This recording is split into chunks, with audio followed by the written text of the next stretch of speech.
Good morning students. आज हम पढ़ेंगे नेपोलियन के बारे में। नेपोलियन का मूल्यांकन लास्ट लेक्चर है हमारा ये नेपोलियन के लिए, और ये टॉपिक आज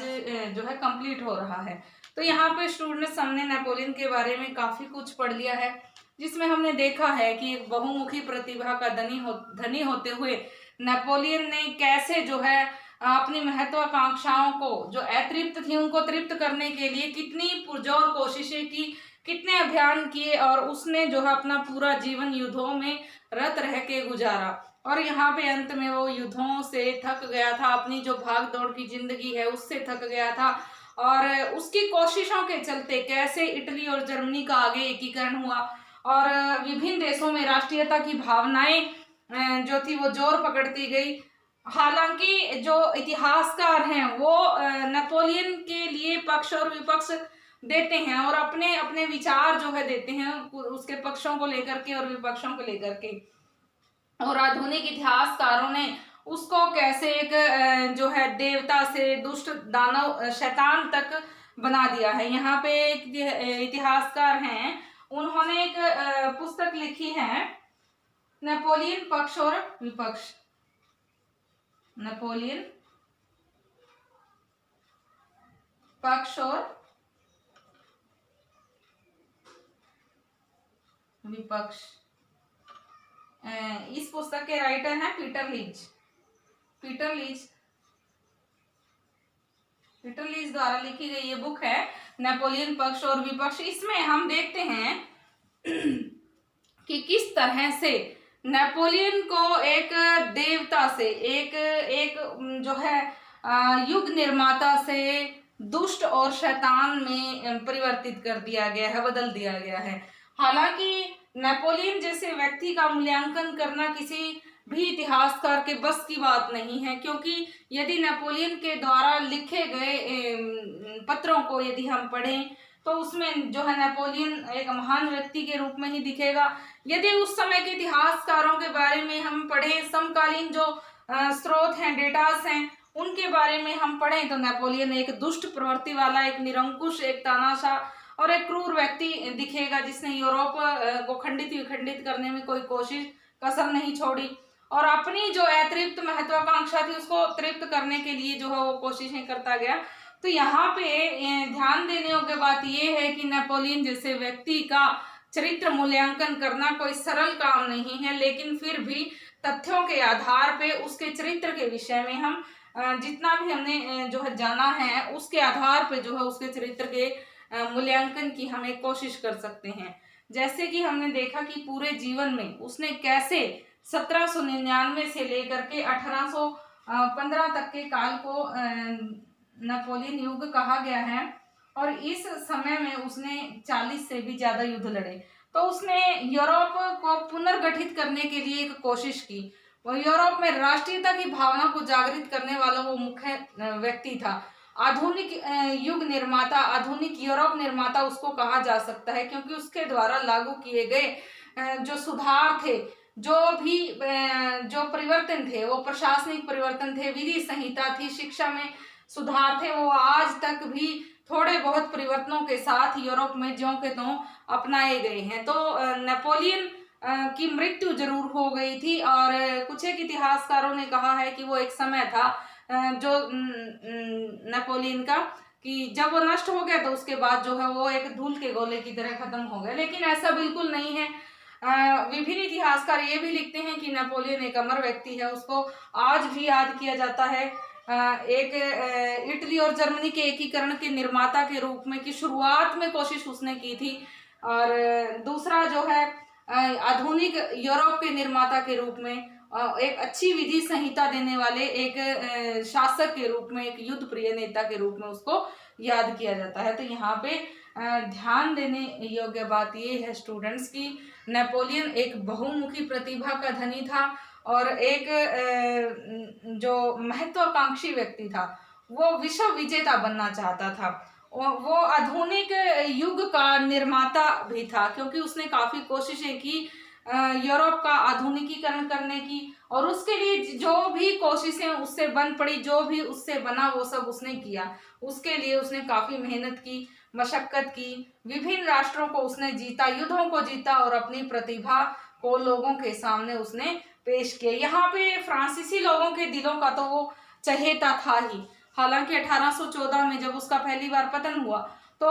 उसको एल्बा दुई भेज दिया गया, लेकिन तब भी फ्रांसीसी लोग जो है उससे घृणा नहीं कर रहे थे। हालांकि उसका सम्मान उनके दिलों में थोड़ा सा कम हो गया था, लेकिन वो घृणा उससे नहीं कर रहे थे। 10 एक महीने के अंतराल के बाद जब वो पुनः फ्रांस पहुंचा और एक बार फिर से उसने अपने शक्ति को, अपने ओहदे को उठाने के लिए कोशिशें की, तब भी फ्रांस के लोगों के दिलों में उसके लिए जो सम्मान था, जो प्यार की जो भावना थी, वो ज्यों की त्यों थी और उन्होंने जो है नेपोलियन का स्वागत खुली बाहों से, खुले दिल से किया। तो यहाँ पे ये बात बड़ी अजीब भी है कि यदि उसको ये कहा जाए कि फ्रांसीसी लोगों की घृणा का वो पात्र बन गया तो बिल्कुल गलत होगा, लेकिन उसने जो भी कदम उठाए उस समय, चाहे वो महाद्वीपीय व्यवस्था थी, चाहे वो विभिन्न देशों की शक्ति को कम आंकना था, विभिन्न देशों पे अमानवीय अत्याचार करना था, युद्धों में रत रहना था, महाद्वीपीय व्यवस्था थी, प्रायद्वीपीय युद्ध थे, या फिर उसके द्वारा किए गए जो है विभिन्न अभियान थे, तो उनसे, उनकी असफलता से नेपोलियन के चरित्र को एक कम महत्व का व्यक्ति या महत्वहीन व्यक्ति के रूप में आंकना बिल्कुल उचित नहीं होगा, बल्कि उसके चरित्र मूल्यांकन में हमें उसके सारे ही पक्षों को ध्यान में रखते हुए ये देखना होगा कि कौन सा पक्ष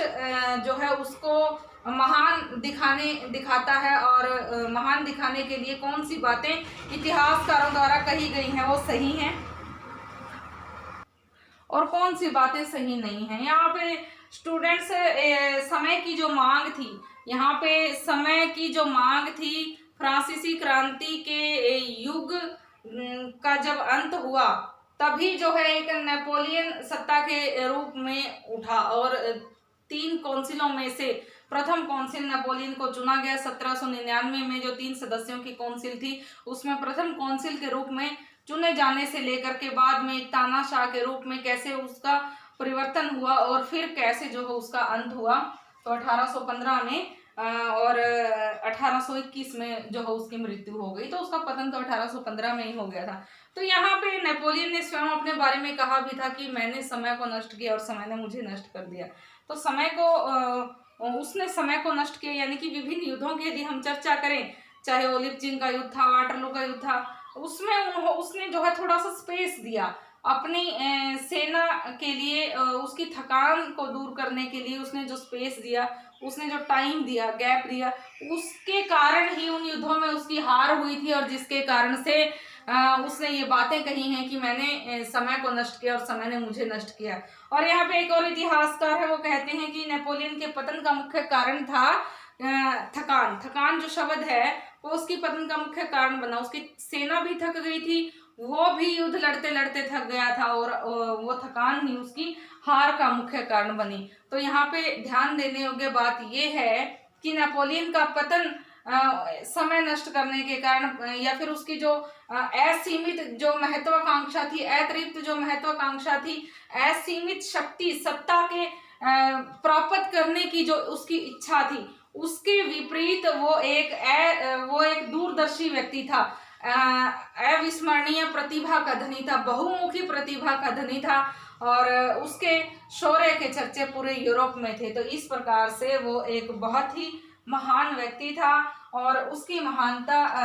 के जो है चर्चे पूरे यूरोप में थे और विभिन्न इतिहासकारों ने उससे संबंधित काफी सारी पुस्तकों की रचनाएं भी की हैं। तो यहाँ पे सबसे पहले उसके मूल्यांकन के लिए हम बात करते हैं बहुमुखी प्रतिभा का धनी होना। बहुमुखी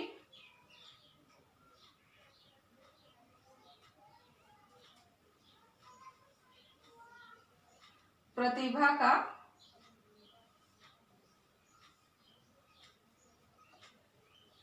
धनी होना। यहाँ पे नेपोलियन इतिहास प्रेमी जो है वो नेपोलियन को बहुमुखी प्रतिभा का धनी बताते हैं कि नेपोलियन अद्वितीय गुणों से परिपूर्ण बहुमुखी प्रतिभा का धनी था, एक शूरवीर था, एक अच्छा योद्धा था, एक अच्छा युद्ध प्रिय नेता था, जिसके कारण से वो प्रगति करता गया और विभिन्न युद्धों को जीतता गया और उसने पूरे यूरोप को ही लगभग अपने कब्जे में ले लिया और अपनी प्रतिभा को पूरे यूरोप के सामने उसने प्रस्तुत किया। तो यहाँ पे बहुमुखी प्रतिभा का वो धनी था और उसके दिमाग की जो शक्ति थी वो आश्चर्यजनक थी, उसकी स्मृति शक्ति आश्चर्यजनक थी। कोई भी चीज थी जो वो एक बार देख लेता था उसके दिमाग में बिल्कुल साफ साफ बैठ जाती थी और कोई भी घटना यदि उसने देख ली है तो उसके कारण परिणामों की जो कम ज्यादा आंकने की जो शक्ति है वो सारी ही चीजें एकदम से बड़ी आसानी से साफ साफ तरीके से वो दिमाग में जल्दी ही सोच लेता था। तो वो बहुमुखी प्रतिभा का धनी था, जिसके कारण से उसकी जो महत्वाकांक्षा थी वो अतिरिक्त ही रही, क्योंकि कुछ भी जो पाने की जो चाह है वो हम उसको पाने के बाद जो पाने की हमारी जो इच्छा है पाने के बाद शांत हो जाती है, लेकिन अब नेपोलियन की जो इच्छा थी वो तो अतृप्त होती रही। अगर वो जो पाना चाहता था सत्ता शक्ति उसने पाया तो पाने के बाद भी उसकी वो चीजें उसकी जो इच्छा थी वो अतृप्त रही, क्योंकि वो संतुष्ट नहीं था उस चीजों से। एक यूरोप पे ही नियंत्रण बना करके, यूरोप को ही अपने कब्जे में अपने अधीन करके, यूरोप की सत्ता पे ही अपना पैठ जमा करके वो संतुष्ट नहीं था, बल्कि वो तो ये चाहता था कि पूरे विश्व को वो जीते और एक विश्व विजेता के रूप में जो है वो जाना जाए। तो यहाँ पे उसने स्वयं कहा भी है कि उसका स्वप्न तो विश्व विजेता बनने का है, वो पूरे विश्व को जीतना चाहता है और यदि समय ने उसका साथ दिया होता तो आज उसकी ये इच्छा पूर्ण भी होती कि वो एक विश्व विजेता होता और आज इतिहास कुछ और ही होता और वो एक महान विश्व विजेता के रूप में, महान विश्व निर्माता के रूप में जाना जाता। तो दूसरा उसके चरित्र मूल्यांकन के लिए जो दूसरी जो बात है वो है उच्च कोटि का राजनीतिज्ञ। उच्च कोटि का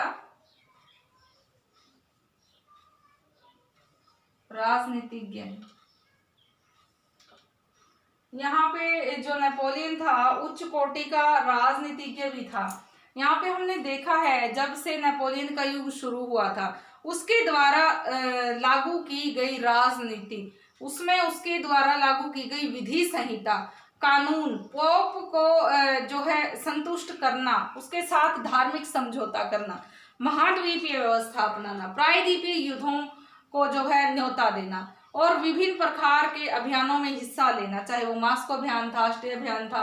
स्पेन अभियान था, पोलैंड अभियान था, तो उसका विभिन्न अभियानों के प्रति जो उसका रुख था या उसके द्वारा अपनाई गई शिक्षा की जो नीति थी, प्रशासनिक जो सुधार थे, तो ये विभिन्न सुधारों के चलते उसको एक अच्छा उच्च कोटि का राजनीतिज्ञ होने का दर्जा प्राप्त हुआ है। विभिन्न इतिहासकार उसको उच्च कोटि का राजनीतिज्ञ मानते हैं क्योंकि अपने समय पे उसने फ्रांसीसी लोगों के लिए काफी सुधारवादी कार्य किए। फ्रांस की सत्ता में वो आया ही इसलिए था कि वो उनका जीर्णोद्धार कर सके और उसने जो है बखूबी वो किया भी। आज तक भी वो व्यवस्था फ्रांस में ज्यों की त्यों है, यदि उसमें परिवर्तन हुआ है तो केवल न्यून मात्रा में ही परिवर्तन हुए हैं और न्यूनाधिक परिवर्तनों के साथ ही आज भी फ्रांस में नेपोलियन द्वारा शुरू की जो बनाई गई व्यवस्था थी, विधि संहिता थी, वो आज भी यूरोप में लागू है, आज भी यूरोप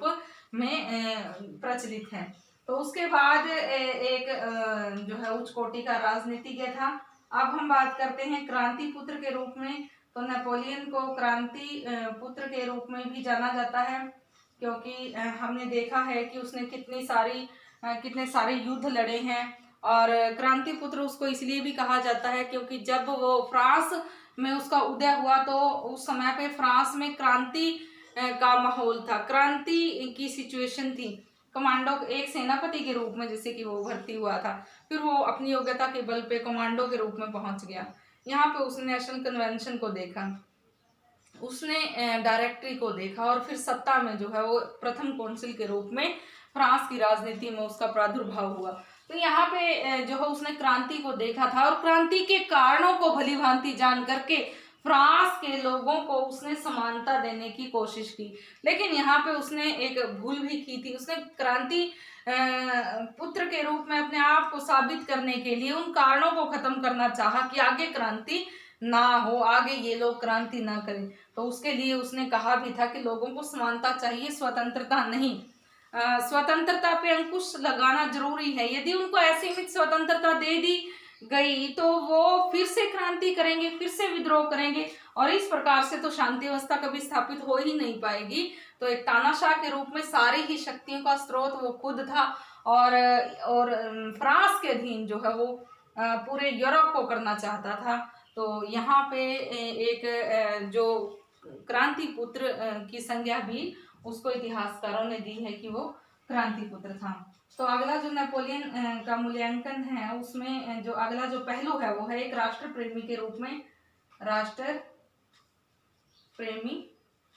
नेपोलियन एक राष्ट्र प्रेमी के रूप में भी इतिहासकारों ने चित्रित किया है। तो यहाँ पे नेपोलियन को राष्ट्र प्रेमी के रूप में चित्रित इसीलिए किया गया है क्योंकि फ्रांस के लोगों से वो बहुत प्यार करता था और फ्रांस के लोग भी उसको बहुत प्यार करते थे। जैसे कि 1799 से लेकर के 1815 तक यहाँ पे जो ये समय रहा है, ये लगभग 15-16 साल का जो समय था, तो इसमें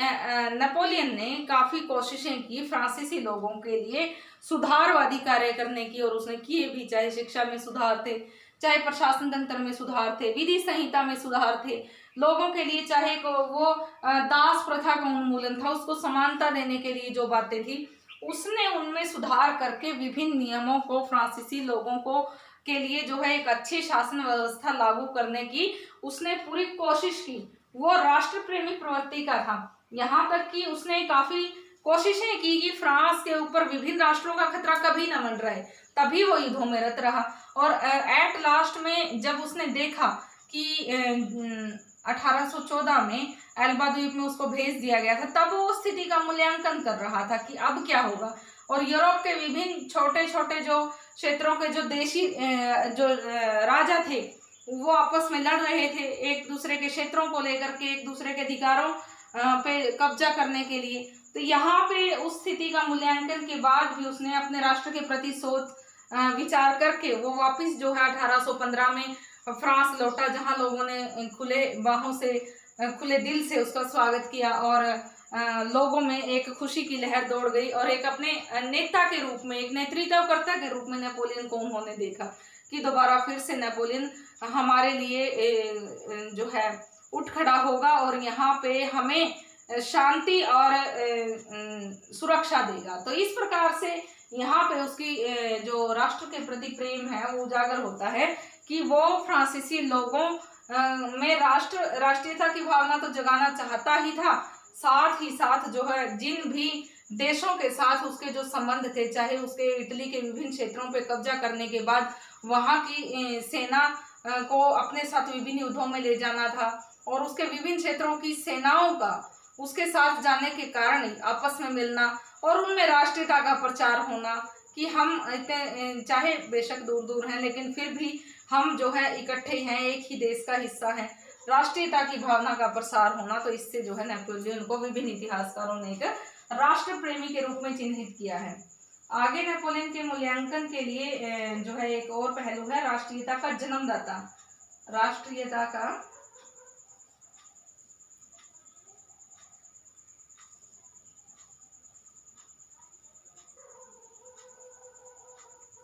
जन्मदाता, यहाँ पे इतिहासकार स्लोन उसे क्रांति को दबाने वाला कहते हैं, लेकिन स्लोन ये स्वीकार भी करते हैं कि विभिन्न आयाम थे नेपोलियन के अस्तित्व के, नेपोलियन के उदय के, और उन आयामों पे चलते हुए ही नेपोलियन ने अपने आप को एक आधुनिक युग निर्माता, आधुनिक यूरोप निर्माता और क्रांति पुत्र राष्ट्र प्रेमी के रूप में जो है अपने आप को प्रदर्शित किया। और विभिन्न इतिहासकारों ने उसको, उसके गुणों को, उसकी प्रतिभा को देखते हुए उसके बारे में लिखा भी है। यहाँ पे एक और पहलू है उसके चरित्र का कि राष्ट्रीयता का जन्मदाता था। तो राष्ट्रीयता का कैसे उसने जन्म किया? विभिन्न देशों में राष्ट्रीयता की भावना जो थी पहले जागृत नहीं थी लोगों में, तो यहाँ पे फ्रांसीसी लोगों में जागृत हुई थी राष्ट्रीयता की भावना, जिसके चलते उन्होंने बुर्जो शासकों का अंत करके साधारण वर्ग, जो बुर्जुआ वर्ग कहा जाने वाला जो साधारण वर्ग है, तीसरा जो सदन था उसने जो है नेशनल कन्वेंशन से पहले जो तीसरा जो सदन था साधारण वर्ग का, उसने उस सम्मेलन में अपने आप को अलग करके राष्ट्रीय सभा घोषित कर लिया था और तभी से क्रांति की शुरुआत हुई थी। तो यहाँ पे उन लोगों में पहले ही राष्ट्रीयता की भावनाओं को जागृत होना और उसके बाद धीरे धीरे अपने राष्ट्र के प्रति अपनी जो जिम्मेदारियां थी उनको समझना और उनके उदय को जो है नेपोलियन को ध्यान में रखना और उसके बाद नेपोलियन का सत्ता में आना। नेपोलियन के सत्ता में आने के बाद उसके विभिन्न युद्ध, चाहे वो स्पेन से थे, चाहे वो हॉलैंड से थे, चाहे वो पुर्तगाल से थे, उनको जीतना और फिर पुर्तगाली जनता का जन विद्रोह जो कि राष्ट्रीय आंदोलन का रूप ले लेना और राष्ट्र प्रेमी भावनाओं का जागृत होना, उसका जो है इटली की विभिन्न क्षेत्रों के लोगों को सेनाओं में भर्ती करना और उन लोगों का आपस में मिल करके स्वतंत्रता एक जो राष्ट्र के प्रति अपनी भावनाओं को व्यक्त करना और राष्ट्र के प्रति प्रेम का जागृति। यहाँ पे 200 राज्यों का, 200 से भी ज्यादा राज्यों का राइन जो पवित्र रोमन साम्राज्य को विखंडित करके 38-39 राज्यों का एक रोमन संघ स्थापित करना, वो जो है नेपोलियन की ही देन थी और नेपोलियन के कारण ही उनमें जो है राष्ट्रीयता की भावना का प्रचार हुआ। नेपोलियन ही वो प्रथम व्यक्ति था जिसके प्रयत्नों से इटली और जर्मनी का आगे एकीकरण हो चुका। चाहे उस एकीकरण में आगे मुख्य भूमिका किसी भी व्यक्ति ने निभाई हो, उनका जो है उस दायरे में अलग से मूल्यांकन होगा, लेकिन नेपोलियन के लिए भी जो है ये बात ध्यान देने योग्य है कि राष्ट्रीयता की भावना का जो जन्मदाता था, जन्मदाता के रूप में जो है नेपोलियन की ही मुख्य भूमिका थी और उसने मुख्य कोशिशें की जिसके चलते जो है इटली और जर्मनी का एकीकरण हुआ और यहाँ पे विभिन्न देशों के लोगों में राष्ट्रीयता की भावना का उदय हुआ। तो यहाँ पे एक क्रांति पुत्र के रूप में हमने नेपोलियन को पढ़ा, यहाँ पे हमने नेपोलियन को बहुमुखी प्रतिभा के धनी के रूप में पढ़ा, उच्च कोटि के राजनीतिज्ञ के रूप में उसकी चर्चा की, क्रांति पुत्र भी था वो और यहाँ पे राष्ट्र प्रेमी भी था और राष्ट्रीयता की भावनाओं का जन्मदाता भी था। तो नेपोलियन के लिए जो है इतिहासकारों ने काफी पक्ष और विपक्ष की जो बातें की हैं, यहाँ पे उसके जो कुछ एक लिखे हुए पत्र प्रकाशित हुए हैं जिसमें नेपोलियन की जो यादें हैं, नेपोलियन के द्वारा लिखी गई जो बातें हैं खुद के बारे में हैं, वो एक दुखदाई और अविस्मरणीय चिन्ह हमें देती हैं और उनको यदि हम पढ़ें तो पढ़ने वाले को काफ़ी झकझोर के रख देने वाली चीज़ें हैं। लेकिन यदि हम उसी समय के इतिहासकारों के डेटा को उठा करके पढ़ें तो वो हमें नेपोलियन का एक नेगेटिव चरित्र दिखाएंगे कि वो क्रूर था, अत्याचारी था, युद्धों में रत रहने वाला था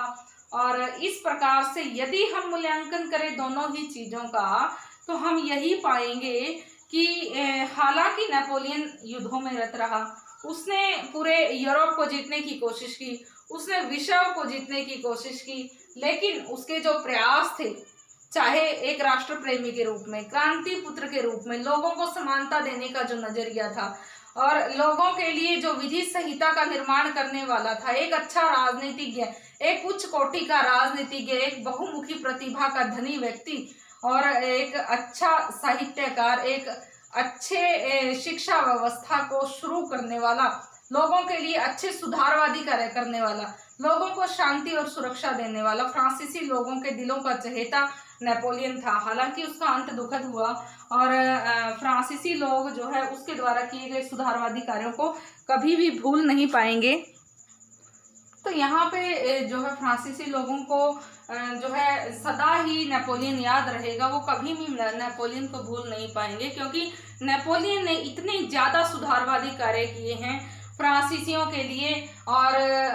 वो विधि संहिता का निर्माण था, चाहे शिक्षा व्यवस्था में सुधार थे जो आज भी यों के यों हैं। तो यहाँ पे नेपोलियन एक अच्छा युग निर्माता था, राष्ट्रीयता की भावना को जन्म देने वाला था। उसके लिए जो उसने जो है विभिन्न प्रयास किए, चाहे पादरी उससे रुष्ट हो गए, चाहे उसने जो है जो व्यवस्था अपनाई राष्ट्रीयता की भावना के लिए विभिन्न देशों पर उसने कब्जा करने की सोची और वहां पे जन आंदोलन छिड़ गए, जिससे लोगों को आपस में प्रेम का जो संचार हुआ, राष्ट्रीयता का जो संचार हुआ, आपस में राष्ट्र के प्रति प्रेम की जो भावना उनमें पनपी, तो उस बात से जो है हम इनकार नहीं कर सकते। नेपोलियन के युग की यदि हम चर्चा करें तो नेपोलियन का जो युग था 1799 से लेकर के 1815 तक का जो समय था वो नेपोलियन युग के नाम से जाना जाता है। 1799 से 1815 के युग में जो भी सुधारवादी कार्य किए वो नेपोलियन द्वारा किए गए कार्यों के रूप में उनकी चर्चा की जाती है। और इसमें मुख्य रूप से दो बातें हुई, एक तो नेपोलियन द्वारा शुरू की गई विधि संहिता और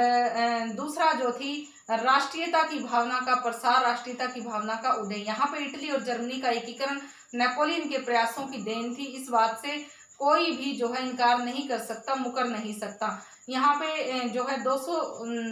राज्यों से भी बड़ा एक पवित्र रोमन साम्राज्य को विखंडित करके 39 राज्यों का जो एक शिथिल सा राइन संघ उसने बनाया था, आगे चल के वही जो है जर्मन राज्य के एकीकरण का मुख्य आधार बना। और ऐसे ही जो है इटली के लिए उसने एकीकरण के लिए जो प्रयास किए थे और वो भी इटली के एकीकरण का आधार बने। तो यहाँ पे 1799 से 1815 के समय को नेपोलियन युग कहा गया और उस युग में, उस समय में नेपोलियन द्वारा किए गए कार्यों की चर्चा की गई। और यहाँ पे हम ये नहीं भूल सकते कि एक धूल के गोले के समान ही नेपोलियन आया था और धूल के गोले के समान ही उसका अस्तित्व खत्म हो गया, बिल्कुल नहीं। नेपोलियन को आज भी याद किया जाता है एक युग निर्माता के रूप में, यूरोप के पुनर्गठनकर्ता के रूप में और अच्छी विधि संहिता के रूप में, एक अच्छे राजनीतिज्ञ के रूप में। और नेपोलियन के जो भावी पीढ़ी के लिए किए गए जो कृत्य हैं वो अमूल्य थे। और इस प्रकार से हम कह सकते हैं कि नेपोलियन इतिहास प्रेमियों के लिए एक पथ प्रदर्शक भी रहा है। और ये जो इतिहास प्रेमी हैं, इतिहास पढ़ते हैं, इतिहास इसीलिए ही पढ़ते हैं वो कि आगे उस चीज़ को दोहराया ना जाए। तो यहाँ पे नेपोलियन से सीख लेने वाली बातें क्या है, यदि इस बात को हम देखें तो बहुमुखी प्रतिभा के धनी के रूप में उसकी जो चर्चा की गई है, अद्वितीय उसकी विस्मरण शक्ति और उसकी अपनी महत्वाकांक्षाओं को जो पूरा करने की जो उसकी अद्वितीय गुण थे, उसको ध्यान में रख करके यदि हम उन चीज़ों को याद करके, उन चीज़ों को हम मान करके उस के पगों पे चलें तो जो है हम भी अपने जीवन में लक्ष्य पा सकते हैं। तो यहाँ पे इतिहास पढ़ने का मतलब इतिहास दोहराना नहीं है, बल्कि इतिहास पढ़ने का मतलब है कि उससे हम सीख क्या रहे हैं। तो यहाँ पे नेपोलियन युग भी हमें बहुत कुछ सिखाता है। नेपोलियन ने भी जो है अपनी प्रतिभा के चलते जो है बहुत सारी ऐसी शिक्षाप्रद बातें हमारे लिए छोड़ी हैं जो हम अपने जीवन में जिनका अनुसरण कर सकते हैं। तो आज के लिए स्टूडेंट्स ये टॉपिक जो है ख़त्म हो जाता है, नेपोलियन का मूल्यांकन। यहाँ पे नेपोलियन के बारे में हमने पूर्ण रूप से अध्ययन कर लिया है, आगे का जो है टॉपिक हम नया स्टार्ट करेंगे। आज के लिए इतना काफ़ी है। Thank you.